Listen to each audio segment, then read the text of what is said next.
हा जनतेने नाही होऊन दिला। कारण जनतेने गेल्या 40 वर्षापासून यांची दहशत, दादागिरी आणि जे 40 वर्ष तुम्ही लोकप्रतिनिधी मंत्री असताना तुम्हाला संगमनेर तालुक्याचा पाण्याचा प्रश्न नाही सोडवता आला, आरोग्याचा प्रश्न नाही सोडवता आला, आज वाड्या वस्त्यांवरच्या रस्त्याचे प्रश्न नाही सोडवता आले। त्यामुळे त्यांच्या ते स्वप्नात होते। हा बदला संगमनेरच्या तमाम जनतेने घेतला, जिल्ह्यातील माझ्या हितचिंतकांनी घेतला, कारण त्यांना विकासाकडे जायचं होतं। आज संगमनेरमध्ये मी उमेदवारी माझी जाहीर झाल्यानंतर, मी फॉर्म भरल्यानंतर माझ्या विरोधात 4 खासदार आले, 2 माजी मुख्यमंत्र्यांची मुलं माझ्या विरोधात आले, तरी त्यावेळेसच त्यांच्या लक्षात यायला पाहिजे होतं का ही निवडणूक जनतेने हातात घेतलेली।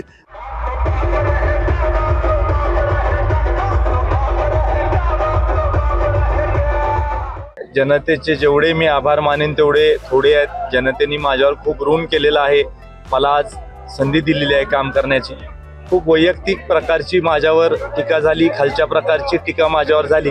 खरं मला दुःख एका गोष्टीचं आहे की माझ्यावर टीका झाली याचं मला बिलकुल दुःख नाही, पण आमचे जे हयात नाहीत वाडवडील त्यांना पण सोडलं नाही आणि खूप खालच्या पातळीवरची टीका केली। मला वाटत होतं की विरोधक स्वतःला म्हणतात आम्ही सुसंस्कृत आहे, आम्ही चांगला विचार करतो, मग एवढं असून इतकं खालच्या पातळीवर खरं तर मला वाटत नव्हतं टीका होईल, पण आम्ही डगमगलो नाही। मला जनतेची साथ होती, मला इच्छा आहे की लोकांची सेवा करायची, आणि त्यामुळं त्यांनी खालच्या पातळीवरची टीका केली, आम्ही विकासावर बोललो आणि लोकांनी आम्हाला पसंती दिली।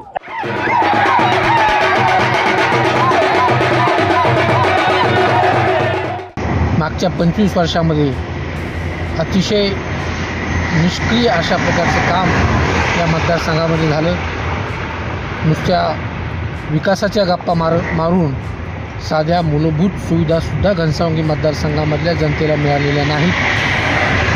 घनसावंगी मतदारसंघामध्ये असं एकही गाव नाही की जिथं चांगला रस्ता आहे, आणि सर्वात महत्त्वाची गोष्ट मागच्या 25 वर्षामध्ये उसाच्या राजकारणामध्ये जनता हुरपळून निघालेली आहे, आणि त्याला कारणीभूत ठरलेल्या नेत्यांना जनतेने धडा शिकवलेला आहे आणि जनतेने त्यांचा बदला घेतलेला आहे।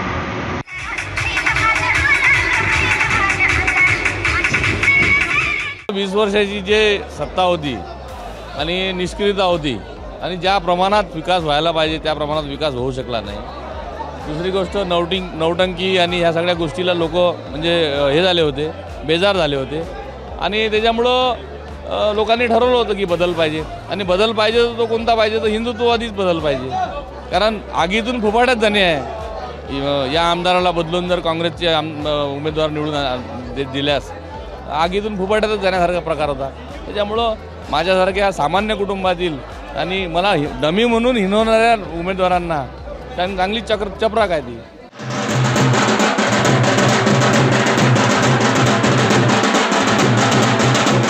मतदारसंघातल्या जनतेची इच्छा होती, आणि यशोमती ठाकूर यांच्या वागण्याला हा मतदारसंघ कंटाळला होता, आणि संपूर्ण जनता माझ्या पाठीशी उभी राहिली, त्यामुळे हे शक्य झालं।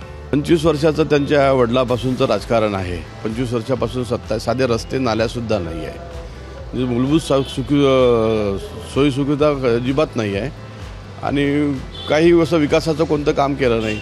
जे आराखडे केले, जे आम्ही विकास केला असं म्हणतात, त्याचं काहीच नाही अजून। या सर्व लोकांची नाराजी होती, आणि विद्यार्थ्यांसाठी, युवकांसाठी काहीही केलं नाही, फक्त स्वतःचे खिसे भरण्यात हे व्यस्त राहिले, यामुळे हा एवढा मोठा फरक पडला।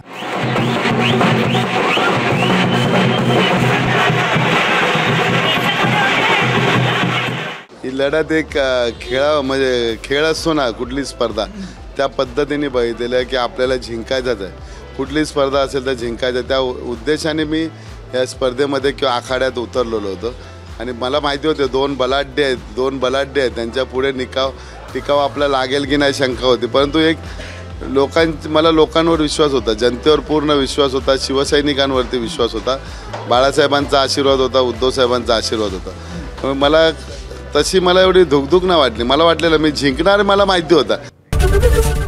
एबीपी माझा, उघडा डोळे बघा नीट।